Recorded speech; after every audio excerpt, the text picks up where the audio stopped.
Hello, welcome to the Trews. It's been an interesting week for the Trews because we did that interview with Ed Miliband, attacked the Sun. There's an election week. Today is the general election. So today we're handing over to you and your often vicious comments. The first comment comes from Nassar watching Look Busy. Constantly choosing the lesser of two evils is still choosing evil. In a way, you're right. In a way, the election can be reduced to, there's this thing happening on May the 7th, and if you do the one thing on May the 7th, there'll still be David Cameron on and some Tories on May the 8th. If you do another thing, there'll be Ed Miliband and some other people on May the 8th. Oh, can't we have it that there's like lots of really different people that are really engaged with normal people and grassroots activism and genuine legitimate change and a new order where we have resource-based economy? No, you can't have that.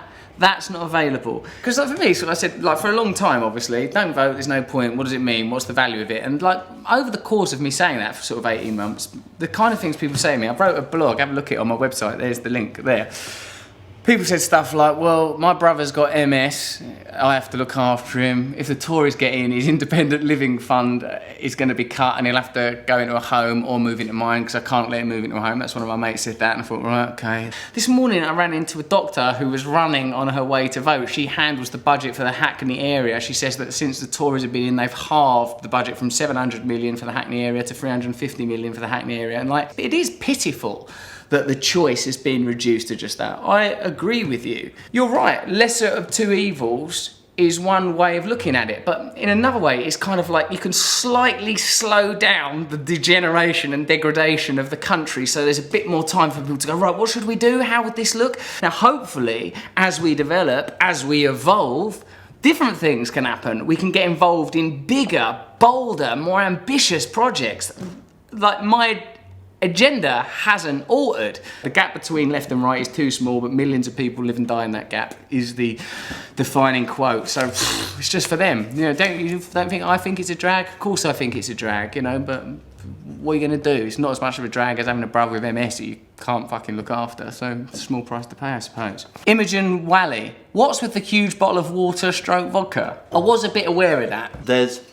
Does politics make change happen? There was a glass next to it, but I thought it's fiddly to have a glass, you know? So I thought, I'll just drink straight from the thing. But I was aware that it was a bit too big of a thing to swashbuckle out of. So, you know, it looked bloody ostentatious, didn't it? Ancient Purple Dragon says, I voted today to start a revolution. I voted UKIP. Have a nice day. That might contribute, because, you know, my opinion previously was, yeah, just let things get so bad that people get really pissed off, let people get enraged to the point where they're like, oh, fuck this, let's go out on the streets. But bloody hell, that seems like that's a bit rich coming from me in my lovely flat with my industrial sink cleaner, with big bottles of water to swill from, you know, to expect disabled people to pay the price. So there you go. Clear Spira, what a fucking charlatan. For months you were telling us not to vote and now suddenly Miliband comes on your show and you were swayed. Did he suck your dick off camera or something? That is besides the point. Derek Radiola 18 Worthington, got a job with the Queen. Does she pay well, Russell, old chap? Is that what to say now, that I've got to work for the Queen? I've advocated not only the dissolution of the royal family, but keeping them in David Blaine-style aquariums over the Thames. How am I going to get a job with them? How? I've said, take back their assets and their resources, their land, use whatever land you can to house homeless people, use whatever resources you can, confiscate their money. I mean, I don't see I can be any more anti-monarchy. I mean, I've even scribbled on some money. 2 do 11 RB 11. So Rupert Murdoch uses media to brainwash us into voting Conservative. What Russell Brand is doing is using his media to make us vote Labour. Pot, kettle, black. Yeah, but out of kindness, I'm not getting anything out of it. It's going to be worse. I'll have to pay more tax. I'm advocating 90% tax for, you know, the tax bracket that I'd probably bloody well be in.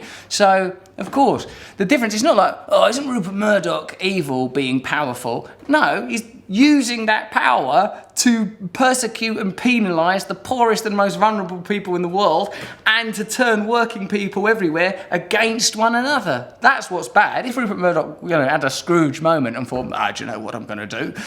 from now on, I'm going to use my media might to support and empower the working people. It'd be amazing. It'd be like some sort of liver spot covered Father Christmas. It would be amazing. That'd be the best thing that could happen. Some sort of Rupert Murdoch epiphany is what we should be praying for. So, you know, the fact that we on the Trews are sort of going, God, okay, well, on May the 8th, there's an opportunity to do something about this tiny few issues here. So literally the best we could do under the circumstances. And now we will continue to support campaigns. For example, Lindsay Sandiford writes to Russell Brand to appeal for help to escape drug smuggling death penalty in Bali. Now, we talked about Andrew Chan and that other lad, didn't we? Like, that had smuggled drugs from Indonesia to Australia, at least attempted to. And they're literally dead now. They've been shot. That was sort of in the furore and madness of all this Miliband election stuff, just to sort of come on the news, and those lads are dead now. It's like, oh my God, and you saw shots of their parents crying. You thought, well, fuck, you know, Jesus Christ, what is actually happening? What is actually going on? Well, there's more people. There's this woman, Lindsay Sandiford, convicted drug smuggler. Lindsay Sandiford said she's been forced into doing it and that threats were made to kill her son. We had a lot of criticism when sticking up for Andrew and Murayan, saying, oh, don't execute them, because people thought, well, they're drug dealers, drug dealing's a bad thing. But when you get to a situation where you're dealing with, should we execute this woman, Lindsay Sandiford, who's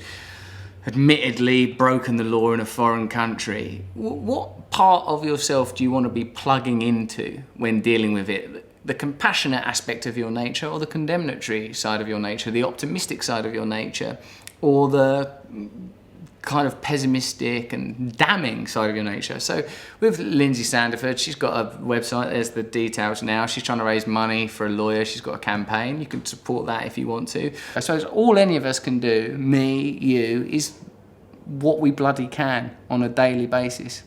Not take life or our opinions too seriously. Because if you're a person that's sort of shouting and aggressive, then you're already on that side. The argument's already lost. If you're not coming at all this stuff from a legitimate place of compassion and hope and legitimately trying to bring about change, then what have we got to save? As I've said before, True News, subscribe here.